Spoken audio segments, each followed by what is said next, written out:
Bretanės sostinė Renas – nedidelis miestas Prancūzijos vakaruose.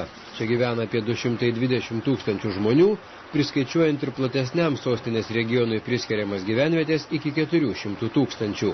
Mieste daug jaunimo, nes čia veikia populiarus universitetas. Praėjus amžiaus 9-ame dešimtmetyje gražų gyvenimą pradėjo gadinti transporto problemos. Mieste važinėjo tik autobusai, kurie pasidarė perkrauti ir nebesusidorojo su keleivių srautais. Daugėjo lengvųjų automobilių, bet ir jie ilgam įstrigdavo ankštose gatvėse. Būtinybė ieškoti alternatyvios viešojo transporto sistemos tapo neišvengiama. Mums labai svarbus prioritetas buvo ekologija. Norėjome tokio viešojo transporto, kuris efektyviai padėtų sumažinti lengvųjų automobilių skaičių mieste, kuris nuo išmetamųjų dujų jau tikrai buvo pradėjęs dusti. Rinktis galėjome iš dviejų egzistuojančių galimybių – tramvajaus ir metro. Po ne 1 metų diskusijų ir efektyvumo studijų pasirinkome metro. Tai vadinamasis lengvasis metro tipas, kuris mūsų mieste pradėjo veikti 2002 kovą. D'un métro, c'est un métro automatique. Pagal statistiką, metro pranoko lūkesčius. Planuota, jog per dieną metro linija perveš apie 70 tūkstančių keleivių, tačiau dabar keleivių srautas jau išaugo iki 110 tūkstančių važiavimų per dieną. Reniečiai tapo daug mobilesni. Per 5 metus, kai atsirado metro, žmonės apskritai pradėjo daugiau važinėti. Bendras autobusų ir metro pervežimų skaičius išaugo dvigubai iki beveik 70 milijonų keleivių per metus. 40% tenka metro ir regiono taryba jau nusprendusi po 7 metų paleisti antrą metro liniją. Su metro kasdien važiuoju į darbą ir atgal, kai nedirbu, tiesiog pasivaikščioti po miestą. Jokių nusiskundimų? Ne jokių rūpesčių, labai metro patenkinta. Pasirinkome ne tramvajų, o metro, todėl jog investicija į metro pasirodė daug rimtesnė.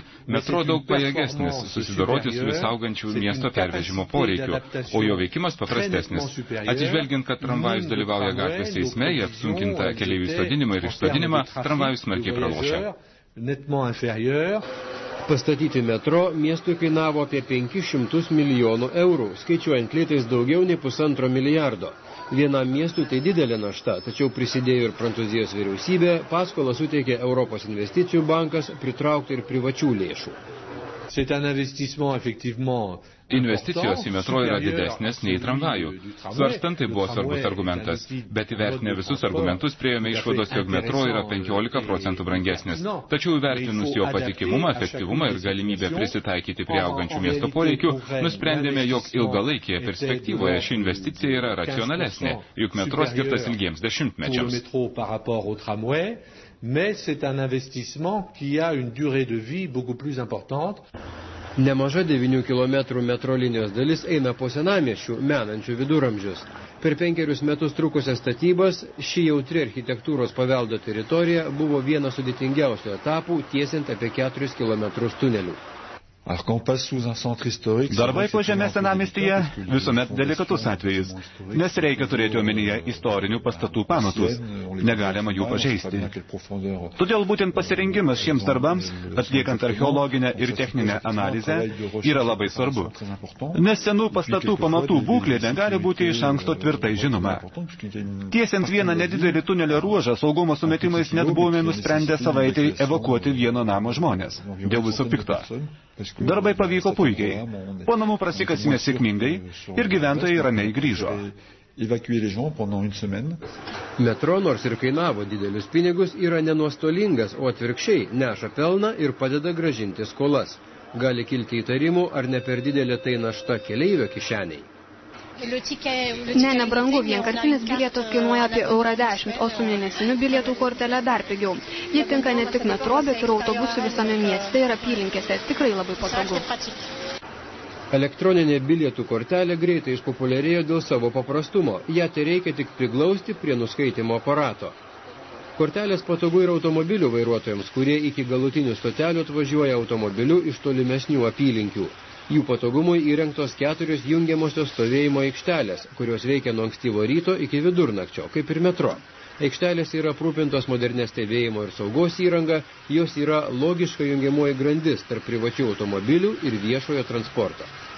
Metro aikštelėse kasdien paliekama iki 4000 automobilių. Tai reiškia, tiek pat jų neužkemša miesto centro. Gyventojams taip pat patogiau, nes nereikia vargti ieškant, kur pastatyti mašiną. Miestui atsiranda daugiau galimybių plėtoti pėsčiųjų zonas, labai palankės komercijai. Šios stovėjimo aikštelės yra nemokamos, išvažiuojant reikia tik pateikti metro bilietą ar kortelę kaip įrodymą, jog tikrai šiandien važiavote metro, kitaip šlagbaumas nepakils. Bretanės sostinės metro vadinamas lengvuoju, nes jo vagonai ir važiuoklės yra mažesni lyginant su didžiųjų pasaulio miestų metro traukiniais. Lengvasis metro sėkmingai įsiterpia į egzistuojančią miesto transporto struktūrą. Aš metro važiuoju tik retkarčiais, kai noriu iš darbo nuvykti į miesto centrą ir atgal. Ar metro tuomet geriau nei automobilis? Be abejonės ir daug greičiau ir patogiau. Atsiprašau, jau turi lipti. Aš esu pačiame traukinio priekyje, tačiau tai ne garvežys, o aš aišku ne mašinistas. Renault metro valdomi visiškai automatizuotai iš centrinio valdymo pulto.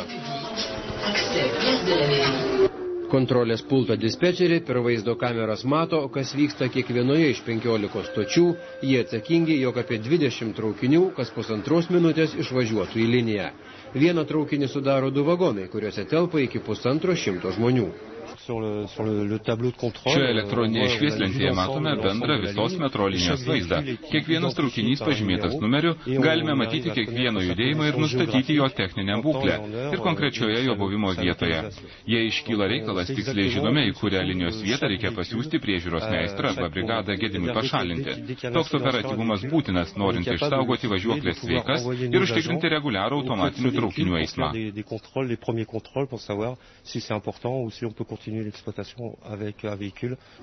Du operatoriai čia nuolatos stebi situaciją švieslentėje ir savo kompiuteriuose. Dar vienas žmogus atsakingas už sistemų nesusijusių su traukiniais kontrolę. Liftai į peroną, eskalatoriai, durys, visa kas dar be traukinių sudaro metro. Yra ir raudonasis mygtukas. Jį paspausti galima tik ekstremaliu atveju, kai reikia akimirksniu atjungti elektrą sistemoje. Personalo čia dirba nedaug, nes sistema efektyvi. Juk tai automatiniai traukiniai, kuriems nereikia mašinisto. Reikia tik nuolatos sistemą stebėti ir laiku reaguoti, jei kas sutrinka, bei vykdyti profilaktinę priežiūrą. Techninės tarnybos praktiškai dirba 24 valandas per parą, nes naktimis, kai metro uždarytas, atliekami linijos priežiūros darbai. Saugų eismą garantuoja apie 100 techninės tarnybos specialistų pasiskirščiusių į specializuotas brigadas. Automatinėme metro, skirtingai nuo tradicinio, neįmanoma patekti ant bėgių, nei tyčia, nei netyčia. Peronas skiria stiklinė siena, prasiverinti tik vagonui atvykus. Automatiniai traukiniai nėra naujovė Prancūzijoje. Jie jau veikia ir Lilyje, ir Tulūzoje. Renas – trečias didesnis miestas, turintis tokią sistemą. Lilyje automatiniai metro traukiniai važinėja jau per 20 metų. Įdomus faktas – automatinėme metro dar nėra įvykę jokių mirtinų nelaimingų atsitikimų. Automatinis metro yra vienintelis viešojo transporto tipas, garantuojantis praktiškai 100% žmonių saugumą. Tuo tarpu po tramvajų ratais Prancūzijoje kasmet yra žuvusių ir pėsčiųjų, ir dviratininkų, ir automobilininkų. Guminiai ratai ant traukinio, kad triukšmo būtų mažiau.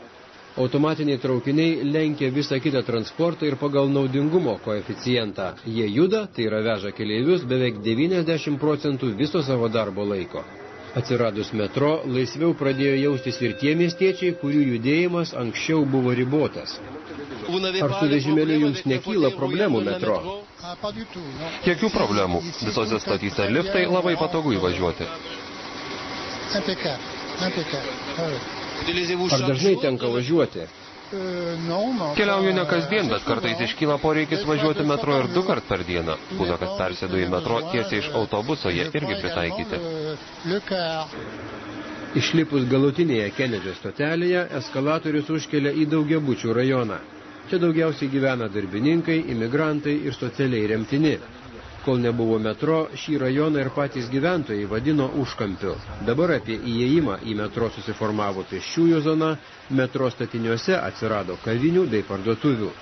Priemiestis tapo centru, nes mažiausiame pasaulio mieste turinčiame metro 5 km atstumą automatinis traukinys įveikia per 8 minutes.